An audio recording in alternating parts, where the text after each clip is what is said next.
Hi, everybody. It's Emil. It's Emil Guillermo.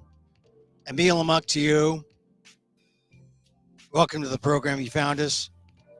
My a lot of people call themselves a secret this, a secret that. This is the secret. If you're here, this is the hardest of the speakeasies, you might say. The hardest to find. On YouTube at Emil Amok1, Twitter or X at Emil Amok, Facebook, FB.com. You've got us. We're here 2 o'clock Eastern or Pacific time, 5 Eastern. Generally speaking, if nothing has gone wrong with my life. Hey, by the way, happy anniversary to my dear wife. Oh, I mean, it's 36 years. That's a lot of same sex. No, it's been different. It's different all the time. But it's something when you've been married that long, and you've hung in there. And of course, on our anniversary, she's flying somewhere. Work calls. And I'm here in the COVID closet. So more when, that's really life of busy people. So I guess we'll celebrate some way tonight. Although we celebrated before last night. Anyway, long time. You realize how important that is. And yeah. All right. Now I'm blushing. I'm blushing here now. So I want to get the personal stuff out because a lot of people just come in, they listen to a minute of this and they don't get into the meat where we're going to talk about Kamala Harris and the Emmys. I wrote about the Emmys for ALDEF and the significance of representation. I want to mention the most important stuff, the personal stuff first. So the spouse news, and now the dog news. And it's not really my dog. It was the family dog because my daughter found it on the streets here in this urban California place in Northern California. The wild streets, the urban jungle. She saved the dog, and then we fostered it for a while, and my dear friend Ron, took up Henry, the baby pit bull. And Henry was such a dear. I mean, pit bulls are the most maligned breed, as you know. And Henry was a pit bull. He could fight if he wanted to, but he was a sweetheart, and people say that, oh, my dog's a sweetheart. And he's, oh, yeah, really? And then the dog very physical dog. Anyway, Ron took him, it was like 11 years ago. I mean, it was a long time. And Henry had to go to doggy heaven today. Just too much pain in his paws. And it's sad. But, this is why you have pets. You have pets because you go through this and you know how to deal with this. And you learn how to let go. I mean, I let go a long time ago because I had, because Ron came and took Henry and gave Henry a home, gave Henry a loving home. I don't think Henry could have had a better home. But it was sad to hear from my friend Ron that Henry went up to doggy heaven. It's sad, but it's part of life. I know if Henry was still my dog, I'd be bawling my eyes out. It would just, because I know what happens when that occurs. So I want to shout out to Henry as he is in transition. A great dog, a beautiful dog. Henry had the musculature and the look. It was a spotted pit bull. He had the spots on him, and sweet dog. And the only thing about fostering him is that I realized Henry didn't get along well with Ross, my other dog, who was my beloved Ross. And when we had to put down Ross, that was a sad day. Ross was the Frisbee hunter, and Henry was the Frisbee eater. Pit bulls, well, at least Henry wasn't a Frisbee dog. And so we knew we couldn't keep Henry just as well because he really found a home with Ron. Condolences to all involved. And remember, if you have a dog, this is part of being a companion. A companion animal is accepting the change and then learning the empathy and then preparing for when other significant moments happen with the humans in your life. Anyway, oh God, I forgot to put my swish on. Gotta get the swish on. All right, I wasn't here yesterday, and I only mention it not to be so self-centered. I mean, I'll only mention it as it is important, as it has some importance to you. And that is, I had to go into the medical system. And if you know about the medical system, then you know I am blessed that I am fairly healthy. So I don't have to go into the medical system. But darn it, when you do, you're just motivated to stay healthy. You do not want to go into the medical system. The hospitals are where the germs are. You don't want to go there. You want to stay healthy. You want to go be preventative as you can. Go vegan if you can. But I had to go to the doctor yesterday. I rarely see the doctor. And if you go to a place that you don't know, it's even worse, especially a big place where they park you in a place that requires shuttle buses to get to the clinic where you're going to visit. And then the doctor's there only on Tuesday, Thursday. On Monday, Wednesday, Friday, he's at a different clinic, and so you have to go to another clinic. Hence, I was 30 minutes late, and I took more than 2 hours because of traffic to get to the place. The medical system, before you get to the medicine, before you get to the care, it's about communication. And there's such a lack of communication all around. Now, I have a thing. I'm not going to reveal the thing I have, but I wanted, some people say, oh, you're overreacting, Emil. It's not important, or it's not that important, but it is important. So I wanted opinions. I wanted as many opinions about what I had as I could get. And considering how I don't see doctors, I mean, every doctor asks me for, let me see what pills are you on? Because they figure a guy my age who is, would have like a whole list of a roster of pills that I take for every hour. But no, that's not me. I take one pill. It's a vanity pill to make sure my hair grows. That's it. I take nothing else. I mean, nothing for anything. I don't even take an aspirin. So they're all like shocked. I mean, no blood pressure, no diabetes, no post or pre-diabetes, no heart, no statins, no blood thinners, no, nothing. I take nothing. I owe it to my vegan diet. So, I'm pretty easy once I get in, but getting into the system is terrible.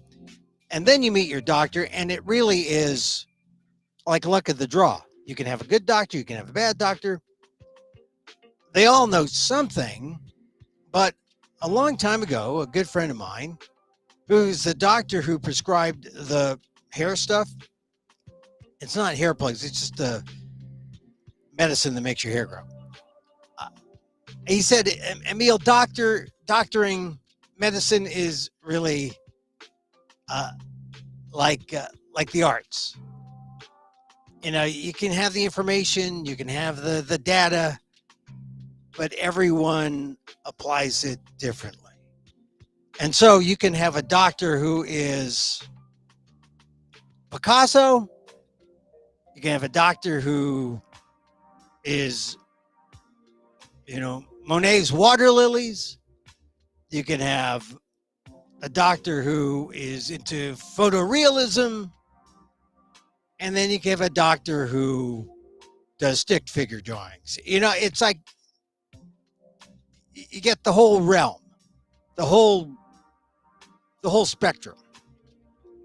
And you're lucky if you get the good one. So I was lucky. I got 3 good doctors.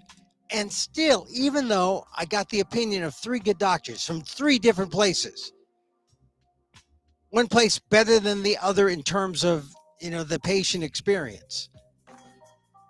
But every doctor had a different way of dealing with me and telling me what was wrong with me to give the kind of reassurance that I was fine.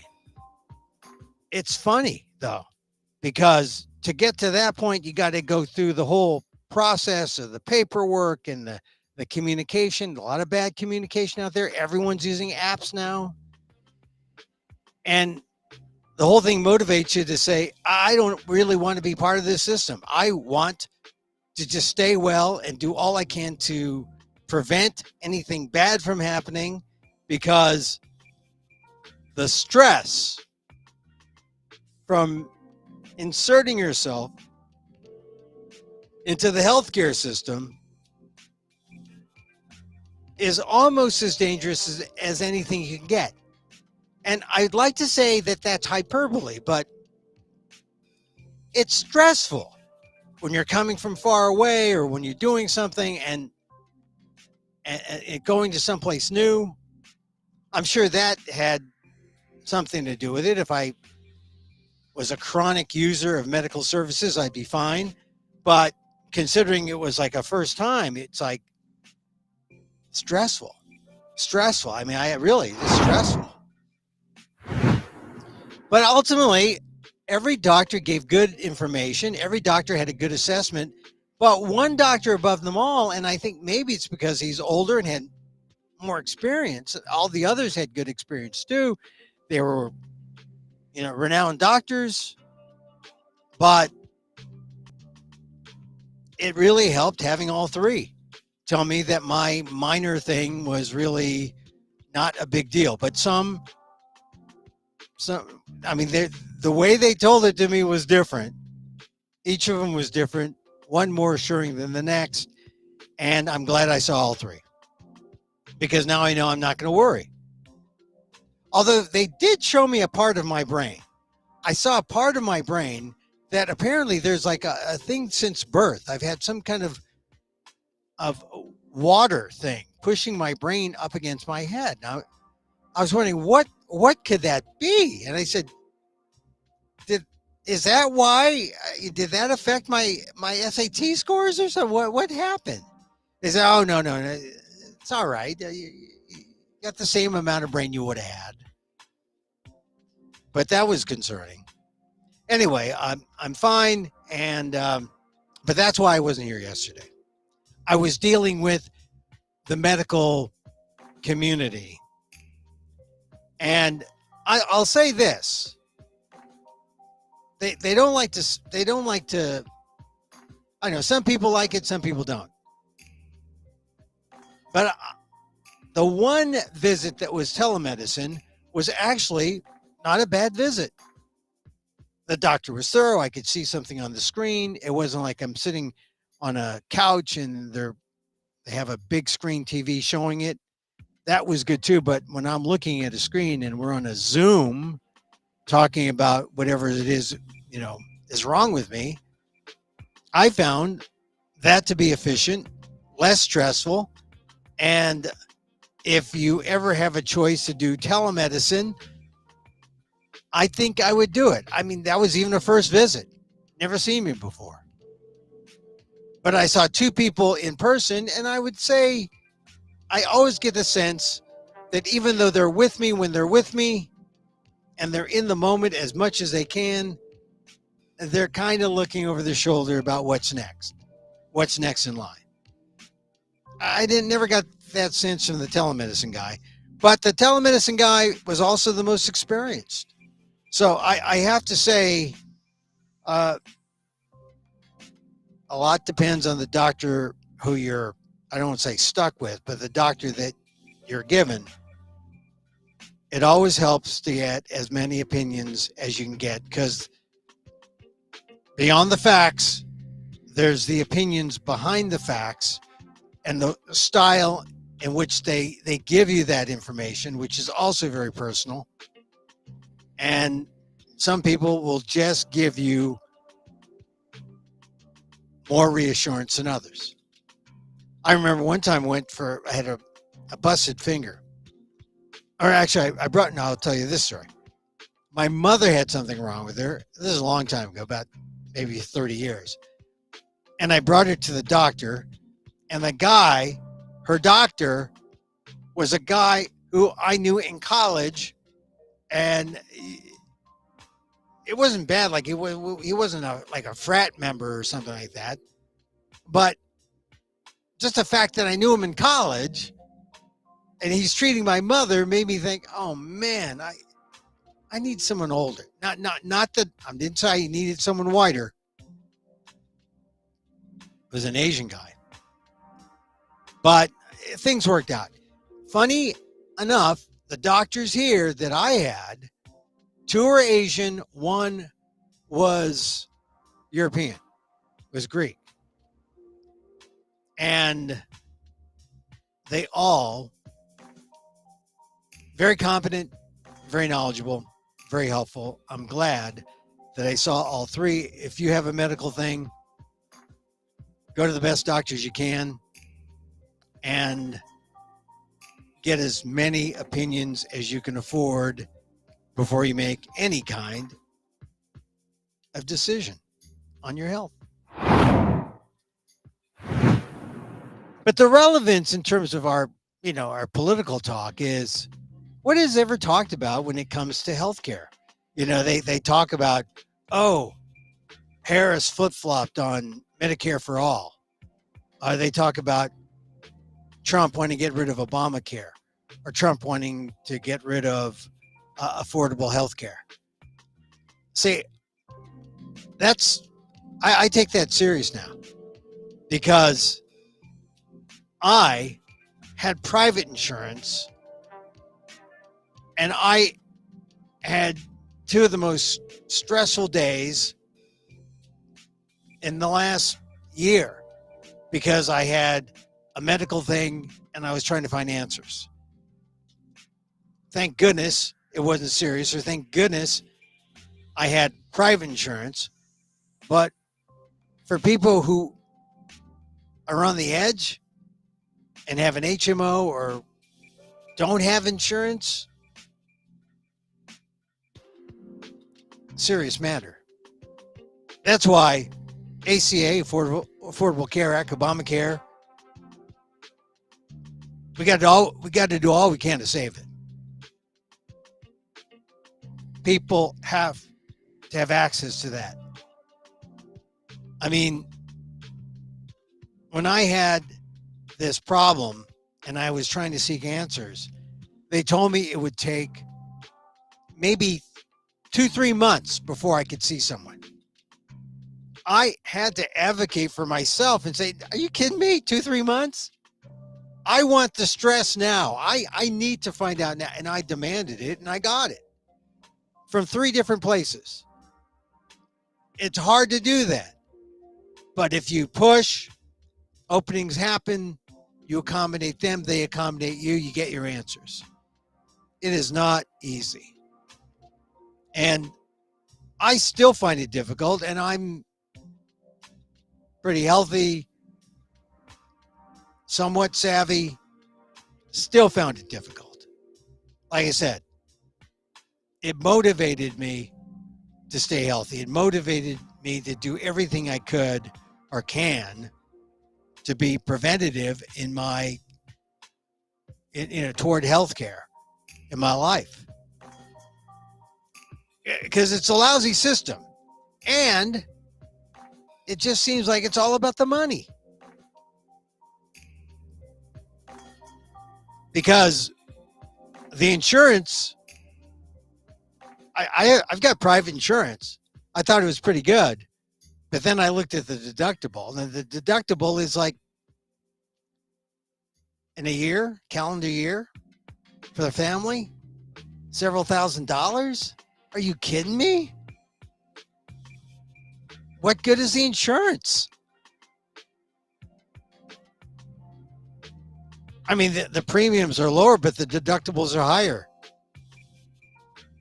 That's a victory for the insurance company versus premiums low, deductibles low, consumers win. Yeah. Anyway, when you hear Harris and Trump talk about healthcare, believe me, Harris is not a communist. She's not a socialist. It's not socialistic medicine she wants. She says she wants to improve the existing system. She doesn't want Medicare for all. I'm not on Medicare. I don't know what it could be. Although friends who are on it say they love it, best insurance they've had. I'm just not as sure because it doesn't cover everything. It doesn't cover teeth. It doesn't cover, believe it doesn't cover dental. It doesn't cover eyes. It doesn't cover a lot of things. You need supplements.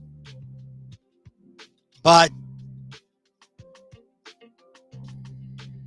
I think of more than anything else, and we don't talk about it that much, healthcare. Healthcare should be on your radar because you're blessed if it's not an issue, and you're cursed if it is, and you're cursed if you need answers and you have to go into the system, because the system, after my last 48 hours, look, I'm fine, but the system could have been less stressful. It could have been better. And it was bad before we got to the medicine, before we got to the analysis. It was just bad from the standpoint of getting you into the system, getting you acculturated to how they do things. That's got to get better. Okay. So let's talk about Kamala Harris, because Kamala Harris is making inroads. She did an interview today with NABJ, the same group where, Trump at the convention started talking about, well, is she black? Is she Asian? I mean, he did open up some issues that are somewhat important, but the way he raised them and the reason why he raised them aren't as important. He was trying to raise them from the standpoint of, she's using race to her advantage to try to get the black vote. I guess that's because he was saying, is she black? I thought she was Indian. She's black. Fact is, she's always been black. When I heard Kamala Harris say that, Trump say that, I said, yeah, I've always wondered if Kamala Harris was Asian, because she's always been black, not Asian, and she's Asian. So many stories are breaking now about the importance Kamala Harris is to Asian Americans, because they see her and they see an Asian American. They see the daughter of an immigrant, Asian American, and they say they have that affinity for her. Just like I'm sure black people look at Kamala Harris and many of them say, yeah, she's one of us. That's one of the multiracial aspects of the Kamala Harris campaign. Anyway, today she went back to NABJ and she spoke to WHYY in Philadelphia, NABJ there. And the headline from USA Today is "Crying Shame, Harris Hits Trump Vance for Spreading Baseless Rumors of Migrants Eating Pets." That's the headline to this day. To this day, a week after, we're still talking about migrants eating pets. It's significant because the person who brought this up, who made this possible, was Donald Trump. Donald Trump, by bringing up this idea that immigrants are stealing and eating pets in Springfield, Ohio, a false rumor. That's why we're talking about it. And in a way, Donald Trump is proving Hitler right. Hitler was the one who said, say a lie enough, a lie. Say a lie often enough, long enough, and people will soon perceive it to be the truth. So every time an opponent or the person you're up against is lying, it almost, you got to address it. And that's a big lie on a big issue, immigration. So Kamala Harris goes to NABJ today, and that's the big headline. Vice President Kamala Harris slammed former President Donald Trump and Senator J.D. Vance, R. Ohio, for amplifying false rumors that Haitian immigrants are stealing and eating pets in Springfield, Ohio. Harris urged her opponents on the Republican presidential ticket to be more careful with their words on the national stage during an interview with the National Association of Black Journalists today in Philadelphia. It's a crying shame, Harris said during the nearly 45-minute interview. My heart breaks for this community. Harris said the baseless rumor put a whole region in fear. She added that she learned early on her career as an attorney that the words she uses could impact whether somebody was free or in prison. When you have that microphone in front of you, you really ought to understand at a very deep level how much your words have meaning, Harris said.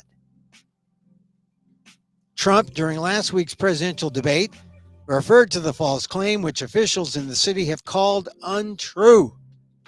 So there, called untrue. Trump still utters it, still mentions it, still forcing the issue with lies when we could be talking about real issues like healthcare. Since then, threatening calls and bomb threats have rocked Springfield. Public schools and municipal buildings have been forced to evacuate. University and college campuses in the area also moved to remote instruction and canceled activities after receiving violent threats. Vance, Trump's vice presidential running mate, has repeated the rumor multiple times in recent weeks.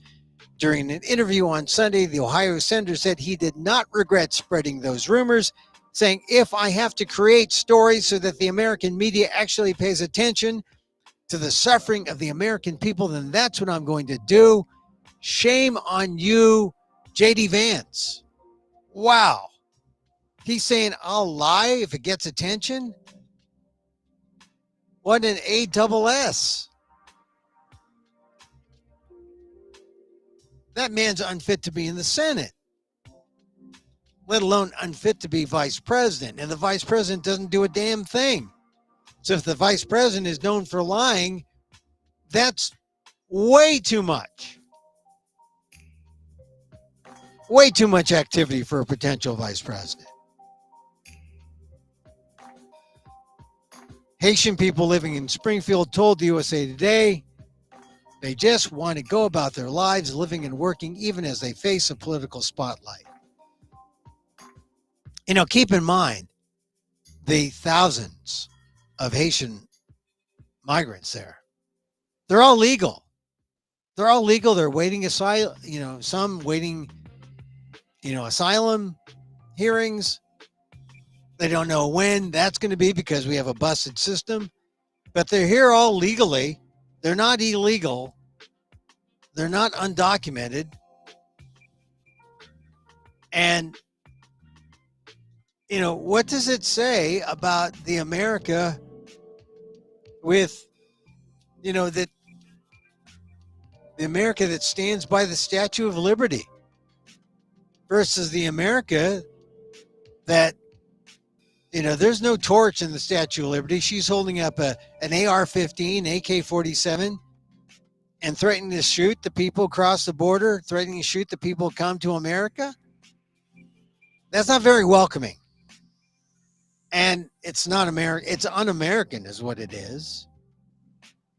So that was the headline from the NABJ talk. We'll see what else breaks from the 45-minute interview. The first that Kamala Harris has done, her first interview, I believe, that she's done. And look, I don't think it's a big deal that she doesn't give as many interviews. She does do the gaggles as they board the plane. I just think that,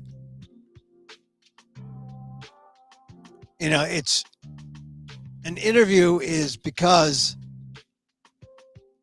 the media demands to be fed. Well, they could be fed as she goes out on the campaign trail, as she makes her speeches, as she does her thing. To me, it's a false issue. It's not about dodging. It's about, you have a limited time, but people are making a big deal about, what is she? She's not hiding anything. But here, this is what happens though when interviews and what is news is defined by the Times, not the New York Times, just by, the news cycle. And we're still in the Springfield, Ohio is overwrought by Haitian immigrants eating dogs and cats. And that becomes a headline because she responds to that. And did we really get what we needed? Or what we had hoped for? Which is the reason why we wanted the interviews. And I would say, no, we didn't. Anyway, she's going to give more of these. Let's hope that she gets into other things like healthcare. How would she improve the medical system? I mean, how would she make it even better than ACA is now, or better than Medicare for All? Because Medicare for All makes sense. But you have to have a big pool of people, because a big pool of people lowers costs. If you don't have a big pool of people, then all the costs are going to vary, because some pools are going to be bigger than others. And those pools mean that you can, the economics of service is better when you have more people in a large pool of people. And, it's better in terms of what care costs, what people pay. It's even better in terms of like what people get, what diseases that you have to deal with. A bigger pool, bigger insurance pool. So that, I think, somehow gets lost. We don't really talk about healthcare. The economy, immigration. Those are the two issues. Can't think of anything. I know there's one more that people want to talk about, but the economy, cost of eggs, immigration, those are kind of the hot buttons. But it comes at the expense of talking about these other things. Like, no one wants to talk about education. We need to talk about education. We need to talk about not just K through 12, but K-16, extending college for all. We got to be a smarter, better electorate, smarter, better America. Okay, so that's Kamala. Oh, one thing I wanted to say about Kamala. Apparently, the polls that have come out show that she's raised her favorables and she's lowered her unfavorables, the numbers that she has. her favorable numbers and her unfavorable numbers, they've met. They finally kissed at about 46.5%. And so she is making great strides in getting a net favorability rating that is positive for the first time since July 2021. And so it's coming at a time when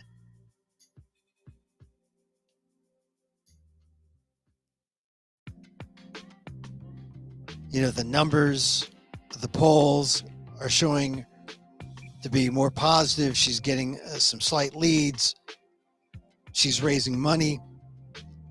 All positive signs for Harris.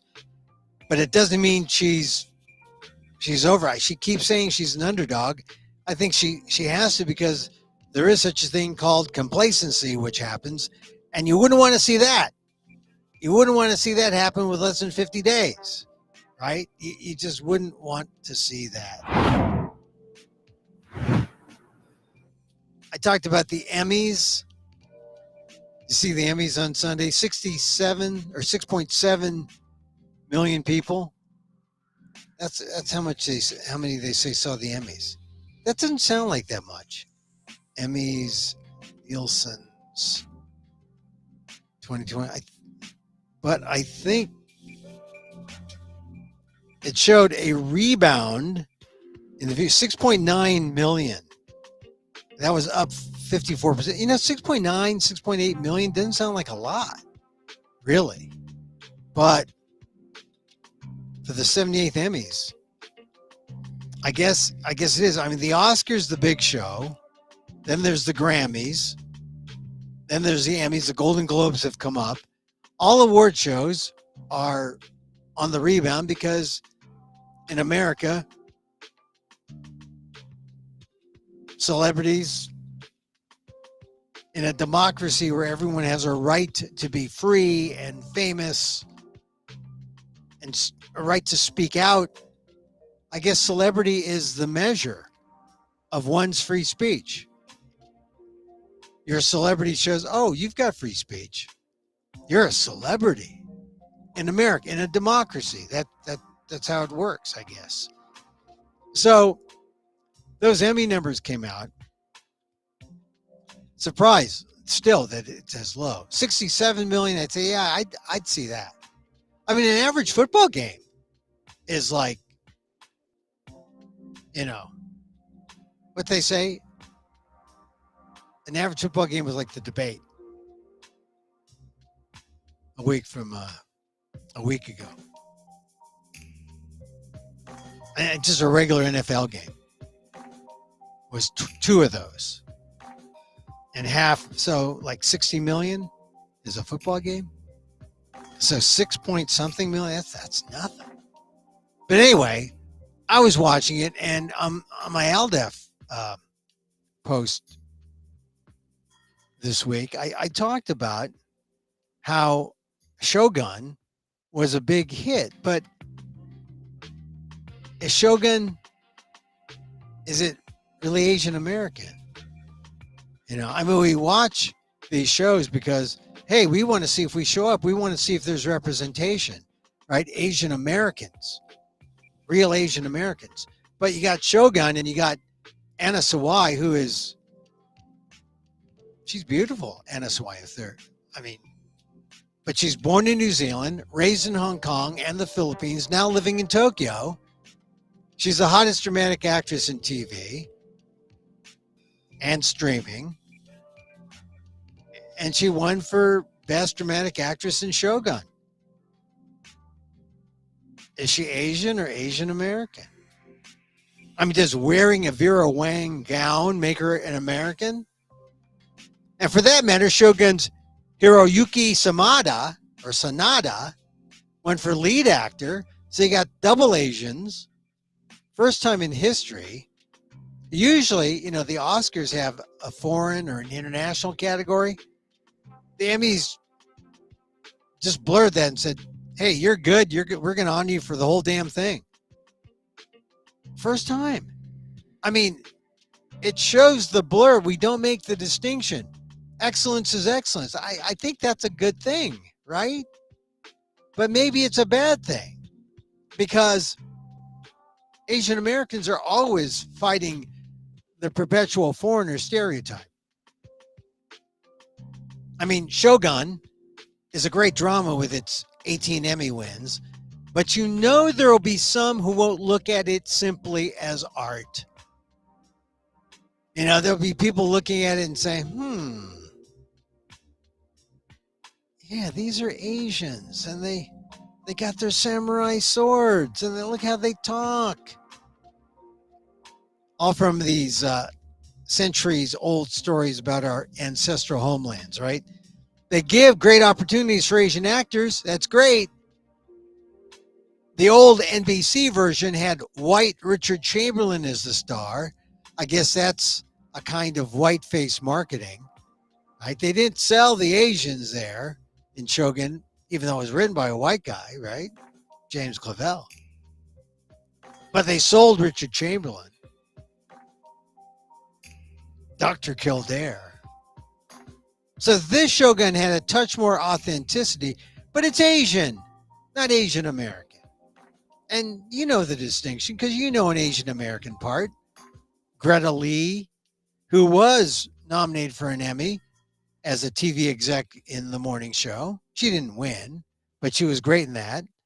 And you'd appreciate her if you saw her in her role in the movie Past Lives, which bridged East and West and talked about immigrants and immigration. Should have won an Oscar. Greta Lee, tremendous actor. Asian American story. And then there was Joyride, overlooked by award shows, but have you ever heard of a film that raucously told the tale of a Chinese American adoptee seeking her real parents in China? That's an Asian American story. Say, it's not Shogun, it's Asian American. We need more of those stories. Now, last year, we had a tremendous Emmy year with Beef, the ode to bad Asian American driving. I mean, that's what starts off. That's the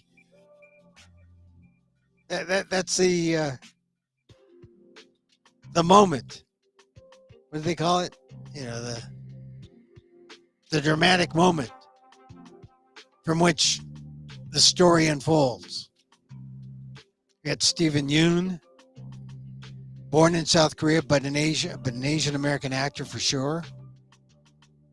He was a presenter at the Emmys, but we see Sawai and Sonata. We want to claim them both, but we do so cautiously because we know how people look at these things and say, "Oh, those are Asians." They don't say, "Oh, that's a movie. That's medieval Japan." No, they see Asians. They see Asian Americans. This is how people view Asian Americans in academic positions who are being accused of being Chinese spies, accused of being foreigners. So we tread cautiously because this is just out there in the culture. Who knows how people are going to react? Judging from how they react to Haitians eating dogs and cats, probably not that well. Logic, you know. Back in 2016, after Alan Yang won as the producer creator of Master of None, I wrote a column where I wrote about what Alan Yang said to reassure people that, hey, look, we got a long way to go, but he saw inclusion ahead. He says, I know we can get there. I believe in us. It's just going to take a lot of hard work, Yang said. Asian parents out there, just a couple of you, get your kids cameras instead of violins. We'll be all good. Storytellers. Make your kids storytellers. Tell the American story. The Asian American story.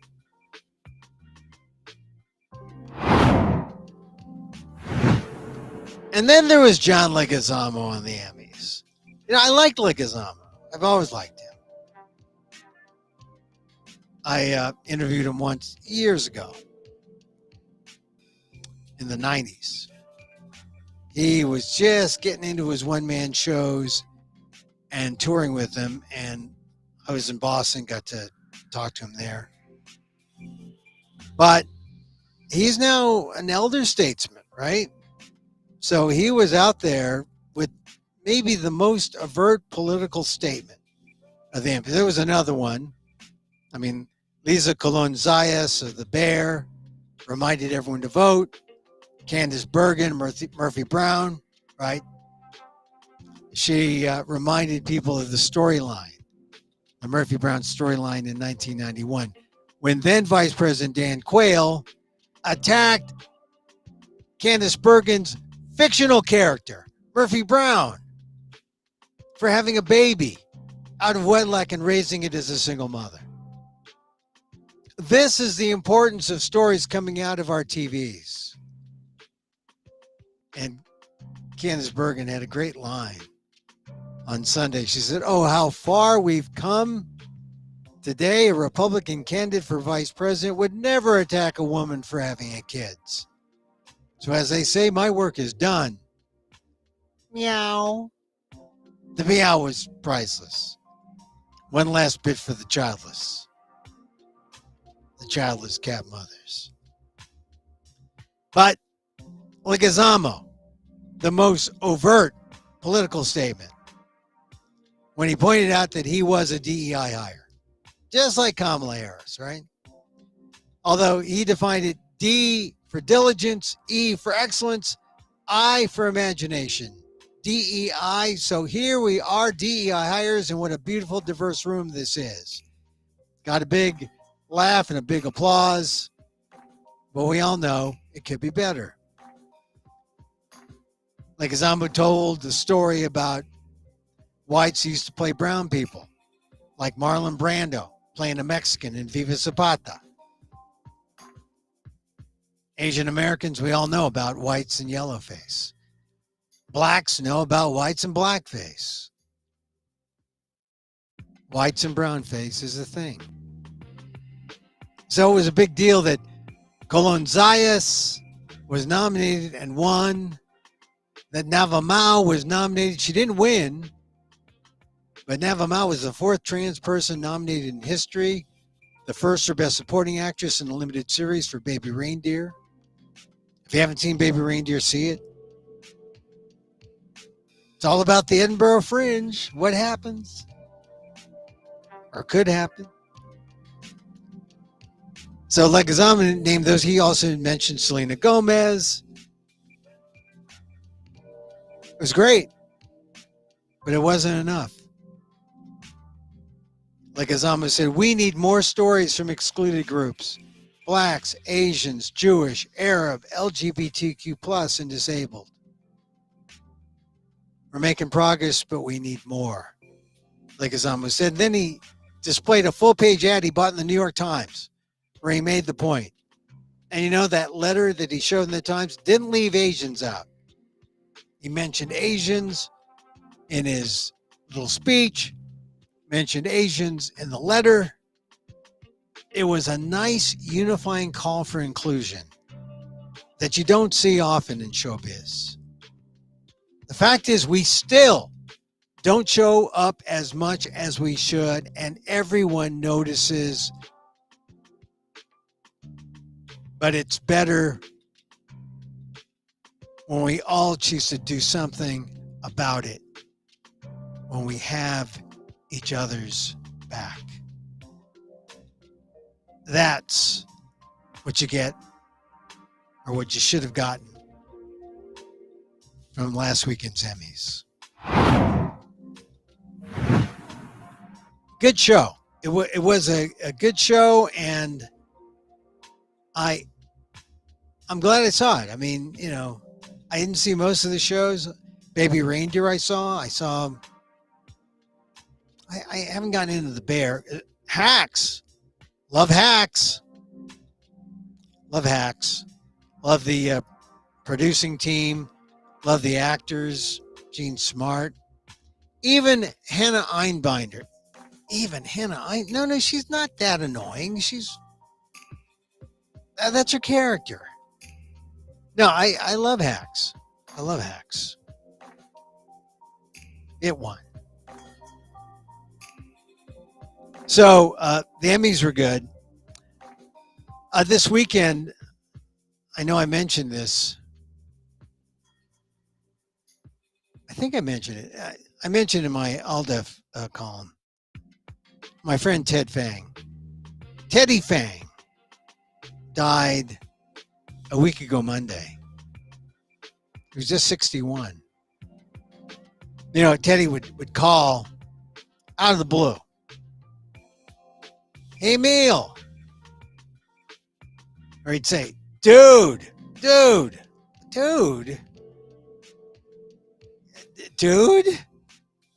Okay, dude. Anyway, I got a call this week. It wasn't from Teddy. It was about Teddy. He died a week ago. If only he had taken my advice to go vegan. I know he tried to eat healthy. We used to eat at the Dolores Park Cafe there on occasion. He lived there by the park. I grew up around the park. Before it was a thing. Teddy came afterwards. And, you know, it was sad because if you don't know who Ted was, he was the last surviving son of the Fang family, John and Florence of San Francisco, the first Asian American family to own a major metropolitan daily newspaper in America, the San Francisco Examiner. Not the current Examiner, which is owned by a conservative, and it's sort of sprinkled around through the country, but most notably Washington, D.C. There's a San Francisco Examiner as well, which is not really like the old San Francisco Examiner, which was a broadsheet, afternoon daily, metropolitan daily newspaper until the Fangs got it. And then they fanged it down and made it into a tabloid, which is what it is now.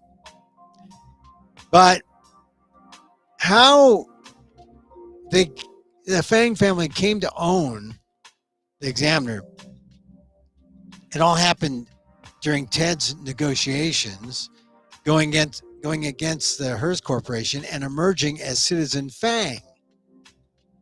The family, led by Ted's father, John, came from Taiwan as a penniless immigrant. His mother, Florence, also China. They owned a tiny printing press in San Francisco that published some small local newspapers and one ethnic paper, the Asian Week, the first national English news weekly on Asian American issues. In 2000, the Hearst Corporation wanted to buy the major morning daily newspaper, the Chronicle, but an antitrust suit blocked any sale because the Hearst already owned the Afternoon Examiner. So Teddy brokered the only deal a judge would approve. The Hearsts were allowed to buy the Chronicle, but only if they sold the Examiner to the Fang family for $100. That's not a typo. $100 and $66 million. That's what they got. Here's 100. They got 66 million, a 3-year subsidy from the Hearst Corporation to run the paper.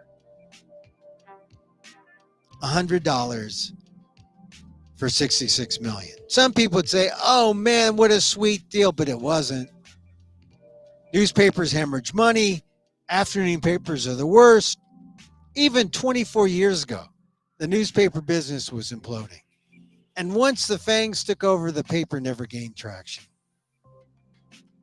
The subsidy was not enough. Not at $22 million a year for 3 years. Not enough to sustain publication. I was hopeful that the Examiner could make a go of it in the mainstream. But I started writing at Asian Week and I stayed there to write my Asian American columns on Deadline. The Examiner floundered and died.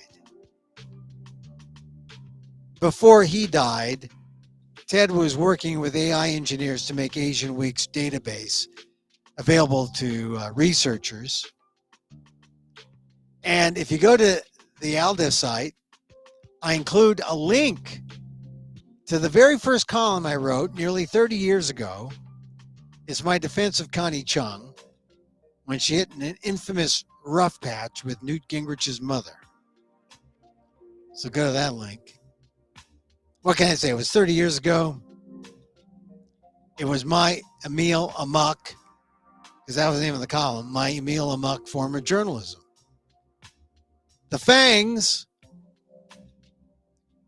were what passed for Republicans in San Francisco, conservative Democrats.